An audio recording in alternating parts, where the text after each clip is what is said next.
हर हर महादेव। नमस्कार। मेरे YouTube channel श्रद्धा में आप सभी लोगों का हार्दिक स्वागत है। उम्मीद करती हूँ कि आप सभी सुखी और स्वस्थ होंगे, भगवान भोलेनाथ की भक्ति में व्यस्त होंगे।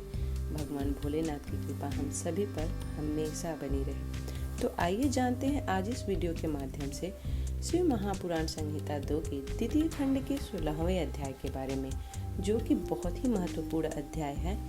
इस अध्याय में रुद्रदेव और माता सती के विवाह के बारे में बताया गया है। ब्रह्मा जी बोले, श्री विष्णु सहित अनेक देवी देवताओं और ऋषि मुनियों द्वारा की गई स्तुति सुनकर सृष्टिकर्ता शिव जी ने प्रसन्नता पूर्वक हम सबके आगमन का कारण पूछा। रुद्रदेव बोले, हे हरे, हे देवताओं और महर्षियों, मुझे अपने कैलाश पर आने का विषय बताइए। आप लोग यहाँ किस लिए आए हैं और आपको कौन सा कार्य है, कृपया मुझे बताइए। मुने महादेव जी की इस प्रकार पूछने पर भगवान विष्णु की आज्ञा से मैंने इस प्रकार निवेदन किया।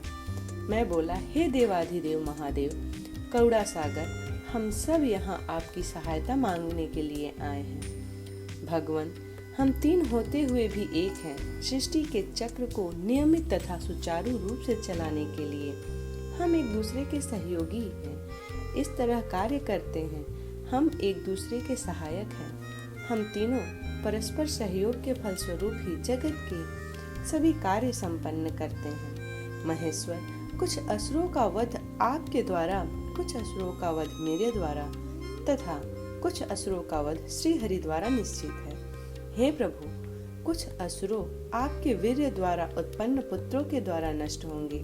हे भगवान, आप घोर असुरों का विनाश कर जगत को स्वास्थ्य और अभय प्रदान करते हैं। हे प्रभु, सृष्टि की रचना, पालन और संहार, ये तीनों ही हमारे कार्य हैं। यदि हम पर आपने यह कार्य सौंपा है तो इस तरह से नहीं करे तो हमारा अलग अलग शरीर धारण करने का कोई उद्देश्य नहीं रहेगा। हे देव, एक ही परमात्मा महेश्वर तीन स्वरूपों में अभिव्यक्त हुए हैं। वास्तव में शिव स्वतंत्र हैं। वे लीला के उद्देश्य से सृष्टि का कार्य करते हैं। भगवान विष्णु उनके बाएं अंग से प्रकट हैं और मैं उनके दाएं अंग से प्रकट हुआ हूँ। रुद्रदेव उनके हृदय से प्रकट हुए हैं, इसलिए वे ही भगवान शिव का पूर्ण रूप हैं। उनकी आज्ञा के अनुसार मैं सृष्टि की रचना और विष्णु जी जगत का पालन करते हैं।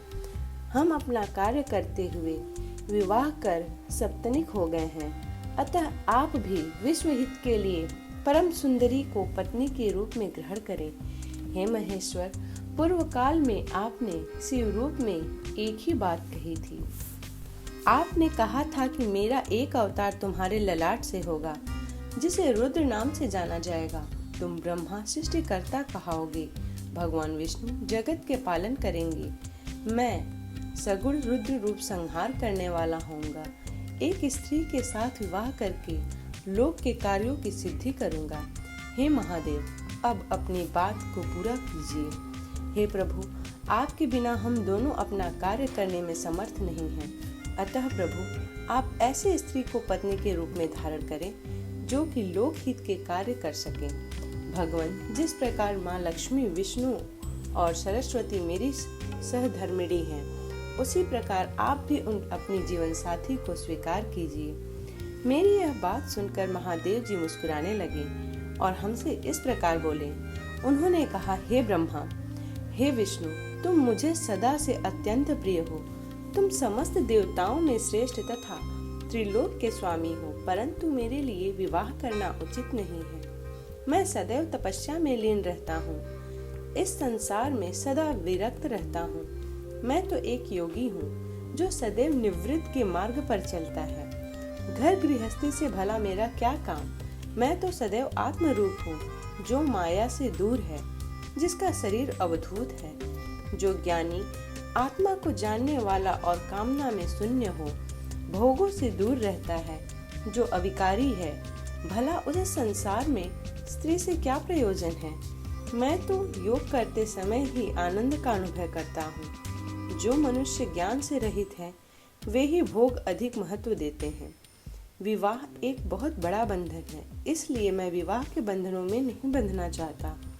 आत्मा का चिंतन करके आत्मा के चिंतन करने के कारण मेरे लौकिक स्वार्थ में कोई रुचि नहीं है। फिर भी जगत के हित के लिए तुमने जो कहा है वह मैं करूँगा। तुम्हारे कहे अनुसार मैं विवाह अवश्य ही करूँगा, क्योंकि मैं सदा अपने भक्तों के वश में रहता हूँ। तो मैं ऐसी स्त्री से विवाह करूँगा जो योगिनी तथा इच्छा अनुसार रूप धारण करने वाली हो। जब मैं योग साधना करूँ तब वो भी योगिनी हो जाए, और जब मैं काम सक्त हूँ तब वह कामनी बन जाए। ऐसी स्त्री ही मुझे पत्नी रूप में स्वीकार्य होगी। मैं सदैव शिव चिंतन में लगा रहता हूँ। जो स्त्री मेरे चिंतन में विघ्न डालेगी वह जीवित नहीं रह सकेगी। मैं विष्णु और ब्रह्मा हम शिव के अंश हैं, इसलिए हम सदा ही उनका चिंतन करते हैं। उनके चिंतन के लिए मैं बिना विवाह के रह सकता हूँ। अतः मुझे ऐसी पत्नी प्रदान कीजिए जो मेरे अनुसार ही कार्य करे। यदि वह स्त्री मेरे कार्यों में विघ्न डालेगी तो मैं उसे त्याग दूंगा। विवाह हेतु शिव की स्वीकृति पाकर मैं और विष्णु जी प्रसन्न हो गए। फिर मैं विनम्रता पूर्वक भगवान शिव से बोला, हे नाथ, हे महेश्वर, प्रभु, आपकी जिस प्रकार की स्त्री की आवश्यकता है ऐसी ही स्त्री के विषय में सुनो। हे प्रभु, भगवान शिव की पत्नी उमा ही विभिन्न अवतार धारण करके पृथ्वी पर प्रकट होती हैं और सृष्टि के विभिन्न कार्यों को पूरा करने में अपना सहयोग प्रदान करती हैं। उन्हीं देवी उमा ने लक्ष्मी रूप धारण कर श्री हरि को वरा, सरस्वती रूप में मेरी अर्धांगिनी बनी। अब वही देवी लोकहित के लिए अपने तीसरे अवतार में अवतरित हुई हैं। उमा देवी प्रजापति दक्ष की कन्या के रूप में अवतार लेकर आपको अपने पति के रूप में पाने की इच्छा के लिए घोर तपस्या कर रही हैं। उनका नाम देवी सती है। सती ही आपकी भार्या होने के योग्य हैं। वे महातेजस्विनी ही और आपको पति रूप में प्राप्त करेंगी। हे भगवान, आप उनकी कठोर तपस्या को पूर्ण करके उन्हें फलस्वरूप वरदान प्रदान करिए। उनका तपस्या का प्रयोजन आपको पति के रूप में प्राप्त करना है। अतः प्रभु, आप देवी सती की मनोकामना को पूरा कीजिए। हम सभी देवी देवताओं की यह इच्छा है। हम आपको विवाह का उत्सव देखना चाहते हैं। आपका विवाह तीनों लोगों का सुख प्रदान करेगा तथा सभी के लिए मंगलमय होगा। तब भगवान शिव बोले, आप सबकी आज्ञा मेरे लिए सबसे ऊपर है, क्योंकि मैं सदैव अपने भक्तों के अधीन हूँ। आपकी इच्छा अनुसार मैं देवी सती द्वारा तपस्या पूरी कर उनसे विवाह अवश्य करूँगा।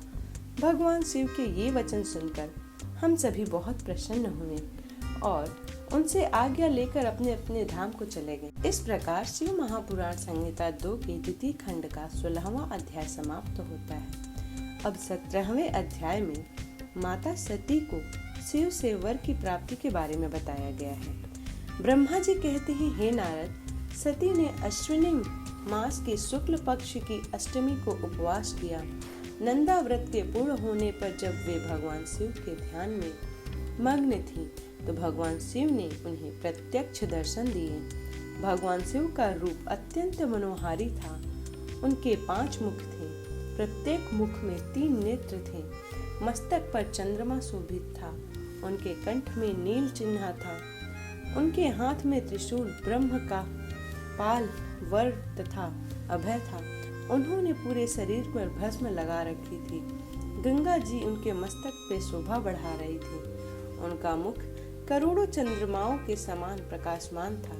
सती ने उन्हें प्रत्यक्ष रूप में अपने सामने पाकर उनके चरणों की वंदना की। उस समय लज्जा और शर्म के कारण उनका सिर नीचे की ओर झुका हुआ था। तपस्या का फल प्रदान करने के लिए शिव जी बोले, उत्तम व्रत का पालन करने वाली हे दक्ष नंदिनी, मैं तुम्हारी तपस्या से बहुत प्रसन्न हूँ। इसलिए तुम्हारी मनोकामना को पूरा करने के लिए स्वयं यहाँ प्रकट हुआ हूँ। अतः तुम्हारे मन में जो इच्छा है, तुम्हारी जो भी कामना है, जिसके वशीभूत होकर तुमने इतनी घोर तपस्या की है, वह मुझे बताओ, मैं उसे अवश्य पूरा करूँगा। ब्रह्मा जी कहते हैं, हे मुनि, जगदीश्वर महादेव जी ने सती को मनोभाव को समझ लिया था। फिर वो सती से बोले कि देवी, वर मांगो। देवी सती शर्म से सिर झुकाए थी। वे चाह कर भी कुछ नहीं कह पा रही थी। भगवान शिव के वचन सुनकर सती प्रेम में मग्न हो गई थी। शिव जी बार बार सती से वर मांगने के लिए कह रहे थे। तब देवी सती ने महादेव जी से कहा, हे वर देने वाले प्रभु, मुझे मेरी इच्छा अनुसार वर दीजिए। इतना कहकर देवी चुप हो गईं। जब भगवान शिव ने देखा कि देवी सती लज्जावश कुछ कह नहीं पा रही, तो वे स्वयं उनसे बोले, हे देवी, तुम मेरी अर्धांगिनी बनो। यह सुनकर सती अत्यंत प्रसन्न हुई, क्योंकि उन्हें अपने मनोवांछित फल की प्राप्ति हुई थी। वे अपने हाथ जोड़कर और मस्तक को झुकाकर भक्त वत्सल शिव जी के चरणों में वंदना करने लगी। सती बोली, हे देवाधिदेव महादेव प्रभु, आप मेरे पिता को कहकर वैवाहिक विधि से मेरा परिग्रहण करें। ब्रह्मा जी बोले, नारद, सती की बात सुनकर शिव जी ने उन्हें यह आश्वासन दिया कि ऐसा ही होगा। तब देवी सती ने भगवान शिव को हर्ष एवं मोह से देखा और उनसे आज्ञा लेकर अपने पिता के घर चली गईं। भगवान शिव कैलाश पर लौट गए और देवी सती का स्मरण करते हुए उन्होंने मेरा चिंतन किया। शिव जी के स्मरण करने पर मैं तुरंत कैलाश की ओर चल दिया। मुझे देखकर भगवान शिव बोले, ब्रह्मा, दक्ष कन्या सती ने बड़ी भक्ति से मेरी आराधना की है। उनके नंदा व्रत के प्रभाव से और आप सब देवताओं की इच्छाओं का सम्मान करते हुए मैंने देवी सती को उनका मनोवांछित वर प्रदान किया है। देवी ने मुझसे यह वर मांगा कि मैं उनका पति हो जाऊं। उनके वर के अनुसार मैंने सती को अपनी पत्नी के रूप में प्राप्त करने का वर दे दिया है। वर प्राप्त कर वे बड़ी प्रसन्न हुई तथा उन्होंने मुझे प्रार्थना की कि मैं उनके पिता प्रजापति दक्ष के समक्ष देवी सती से विवाह करने का प्रस्ताव रखूं और पाणी ग्रहण कर उनका वरण करूं। उनके विनम्र अनुरोध के अनुसार मैंने स्वीकार कर लिया है।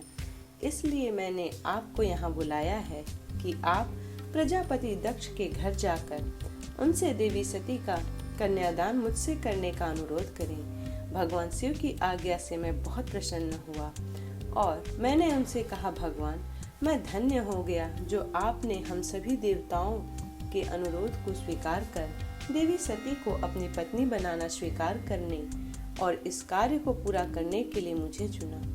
मैं आपकी आज्ञा अनुसार अभी प्रजापति दक्ष के घर जाता हूँ तथा उन्हें आपका संदेश सुनाकर देवी सती का हाथ आपके लिए मांगता हूँ। यह कहकर मैं वेगशाली रथ से दक्ष के घर की ओर चल दिया।